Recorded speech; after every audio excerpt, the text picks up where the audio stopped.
Salut à tous, c'est Strix. Aujourd'hui, nous allons parler des 8 moments qui nous ont brisé le cœur dans Game of Thrones. Lorsque l'on regarde un épisode de Game of Thrones, on passe souvent par beaucoup d'émotions différentes. On rit, on est choqué, on est intrigué, on pleure, beaucoup, mais parfois on est aussi tout simplement triste. On parle souvent du Red Wedding, de la mort de Ned Stark, du combat entre Beren et la montagne. Mais il y a d'autres passages, peut-être moins marquants mais qui nous ont touchés en plein cœur, et qui nous a rendus tristes. Premièrement, la mort de Lady Stark et des autres loups. Dès le tout premier épisode de la série, les enfants Stark adoptent une portée de loup-garou, dont la mère est décédée. Depuis, le sort semble s'acharner sur ces pauvres animaux, pour notre plus grande tristesse. Le funeste bal commence avec Lady, la louve de Sansa, qui a injustement été condamnée à mort pour un crime qu'elle n'avait pas commis. Souvenez-vous, c'est Nymeria, la louve d'Arya qui avait mordu Joffrey, pour protéger sa maîtresse.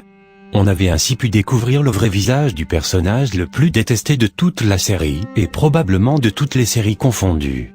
Outre qu'on a pu s'en prendre à son fils et futur roi, Cersei fait ordonner l'exécution du loup, mais Arya a réussi à faire s'enfuir Nymeria, dont on n'a plus eu de nouvelles depuis dans la série. Il y a un autre loup, rétorque Cersei lorsqu'on lui annonce la fuite de Nymeria. Et c'est ainsi que Ned Stark, lui-même est contraint de tuer la pauvre Lady, qui n'avait rien à voir avec tout ça. Un passage qu'on préférait oublier. Ensuite, c'est au tour de Vangori, Greywind, d'être tué en même temps que son maître Robb lors du Red Wedding, sa tête sera cousue sur le corps de son maître. Après cela nous connaissons un répit de 2 saisons, jusqu'à ce Rickon se fasse capturer son loup broussaille, Shaggy Dog, décapité. Quelques épisodes plus tard, cet été, Sommer, le loup de Bran qui se sacrifie pour sauver son maître. Désormais il ne reste plus que Fantôme, Ghost, le loup de Jon, toujours à son poste, et Nymeria que l'on n'a pas vu depuis la saison 1, mais qui aurait, selon les livres, fondé sa propre meute. Ce qui nous rend particulièrement tristes à la mort de ces loups, c'est qu'ils n'y sont pour rien dans les querelles des hommes, ils paient le prix fort de s'être attachés à une famille sur laquelle le sort s'acharne. Deuxièmement, Arya voit sa famille se faire tuer.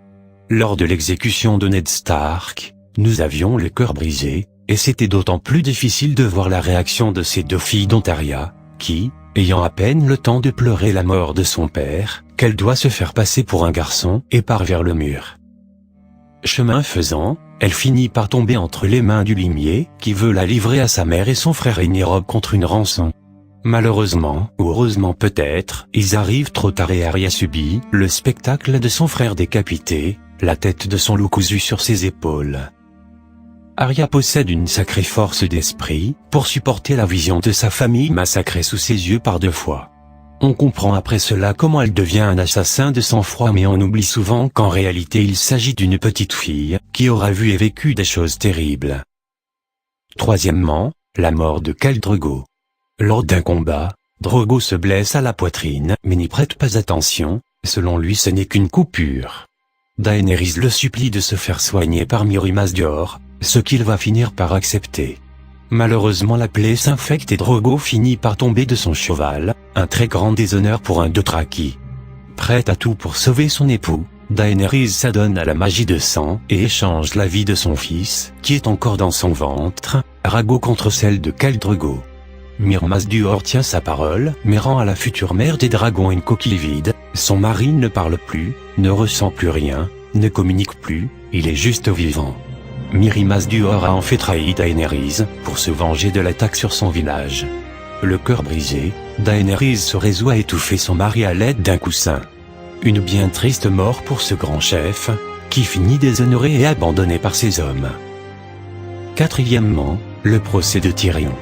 Accusé d'avoir empoisonné son neveu et roi Joffrey, Tyrion est alors jugé pour un crime qu'il n'a pas commis. Seulement, il sait que la moitié des membres de sa famille, en fait tous, sauf son frère, veulent se débarrasser de lui, et qu'ayant son père pour membre du jury c'est peine perdue pour lui. Tout ça parce qu'il est né nain, et que sa mère est morte en couche. Tyrion déjà bien éprouvé, est poussé à bout lorsque Shae, la femme qu'il aime, vient témoigner contre lui en proférant des mensonges éhontés sur leur relation, par pure vengeance d'avoir été mise à l'écart, pour sa sécurité, on le précisera. Tyrion craque et décide alors de passer aux aveux, mais pas ceux auxquels s'attendent la cour. Il avoue que son crime, c'est d'être né nain, et que toute sa vie lui a fait payer cette singularité. Un moment extrêmement triste car nous, spectateurs, savons ce que vaut Tyrion, et cela nous brise le cœur, qu'il ne soit pas reconnu à sa juste valeur.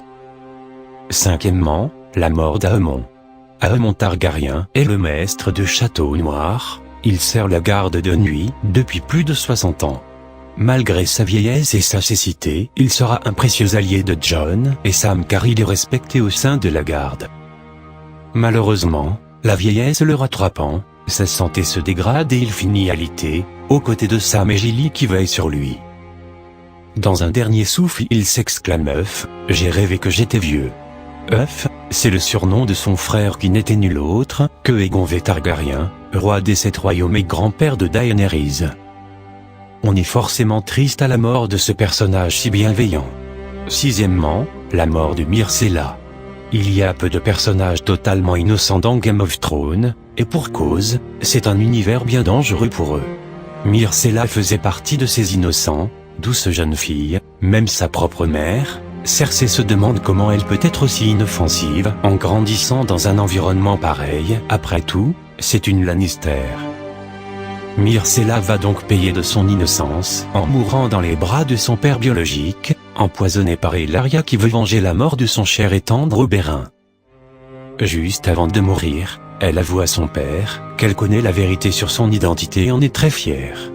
Septièmement, Holdor. Bien sûr, je ne pouvais pas faire cette sélection sans évoquer la mort de Hodor. Au-delà de sa disparition tragique, de son sacrifice pour Bran, la tristesse réside aussi dans le fait que ce moment précis où Hodor a retenu la porte contre les morts vivants était le but de toute sa vie. Depuis ce jour où il a vu Bran dans le passé et qu'il fut incapable de prononcer autre chose que ce qu'il entendait à ce moment-là Hodor. La vie d'Hodor est alors devenue une boucle, ou plutôt une horloge, qui commençait au moment où il perdit la parole et prit fin à sa mort.